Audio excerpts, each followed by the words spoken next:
This is Optimal Finance Daily, episode 1245. You can always switch where your money's going by J Money of budgetsaresexy.com. And I'm Dan. I'm your host and narrator of some of the best blogs on personal finance. I'm here every single day reading to you from these great blogs.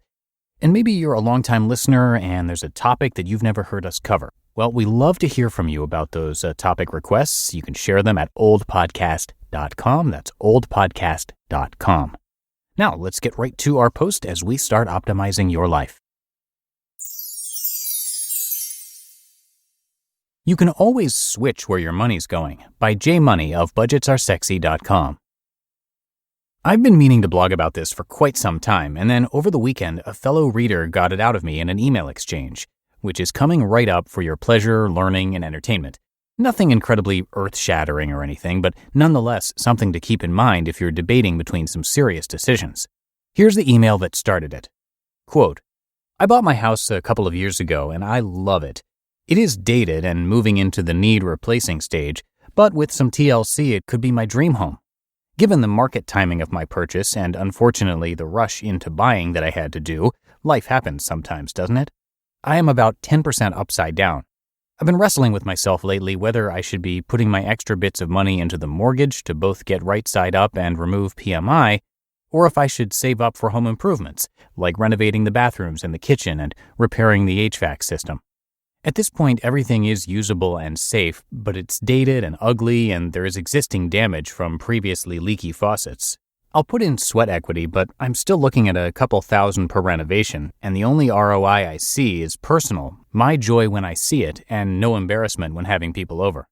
I have no plans on moving anytime soon, assuming life cooperates, and while the renovations would increase home value, I know it'd be a small fraction of what I put into it. Thoughts? End quote. Great question indeed, and one I ponder just about 3 times a day. We too are in some need of minor repairs, and especially cosmetic ones. Our cupboards are from the 80s and are all a nasty yellow, including countertops. And I go back and forth between killing our mortgages and making improvements. But yeah, tough call and pros and cons either way. I think what it really comes down to is personal preference and what excites you the most. If that means a nicer inside, both for everyday pleasure and when guests come over, and of course future selling or renting one day, then I'd go that route. But if you're like me and just hate those mortgages, I'd switch to that one instead, especially if it saves you more money continuously each month too by ridding yourself of the PMI. The good part here is that you can't really lose with either route, as they both pay dividends going forward, you know? So my advice, which is limited since I don't know you or how you think or operate much, or at all, is to do whatever makes you happy right now. And if that switch is in a few months, then switch where your money's going too. I firmly believe you can't go wrong when doing what's the most exciting at the given point in time. And in cases like these, it's easy to keep switching where your money's routing too. I do it all the time with my mortgage plan that I linked to in this post. Some months I'm dead on with paying $2,000 extra, and others I'm not in the mood and would rather use it towards saving or investing, or the dreaded home repairs that happen out of the blue, like our water heater dying. Which, by the way, is the worst because those aren't cosmetic at all. So definitely make sure you have an emergency fund set up too for all that kind of stuff, regardless of where you're putting your future money. That's important. And then this was her response back. Quote, thanks so much for responding. This is going to sound really silly, but I never really thought that I could repurpose the money. For some reason, I've thought that I have to stick with whatever choice I make. Although if I did put money directly into the mortgage or a home improvement, I am stuck with that choice. But if the money is sitting in an account, I can change my mind whenever.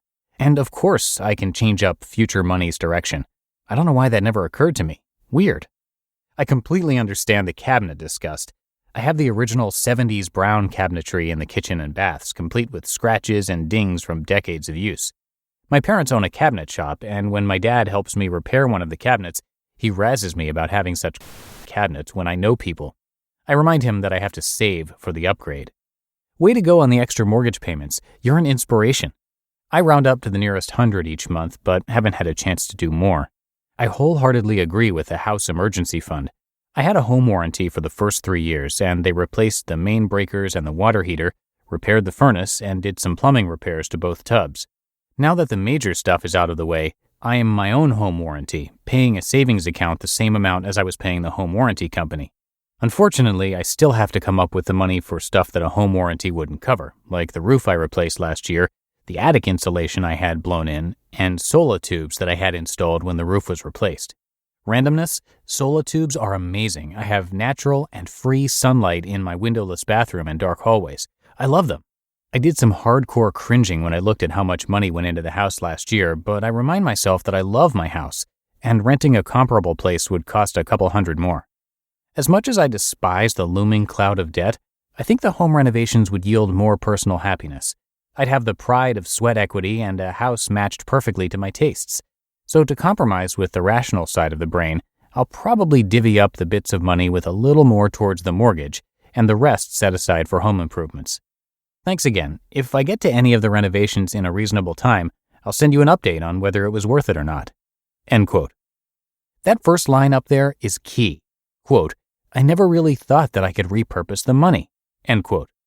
Most of us don't when we're in the thick of the decision-making like that, especially the bigger picture things, or at least I don't.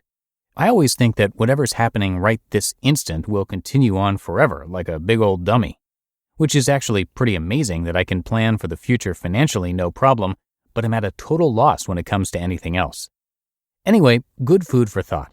Again, nothing too new here, but do know it's okay to change your mind as time and life present themselves to you. You can only fully understand what's going on today since we don't have any crystal balls for later, you know? And it's not like anyone's going to tell on you anyways. Most people are too wrapped up in their own problems to even notice.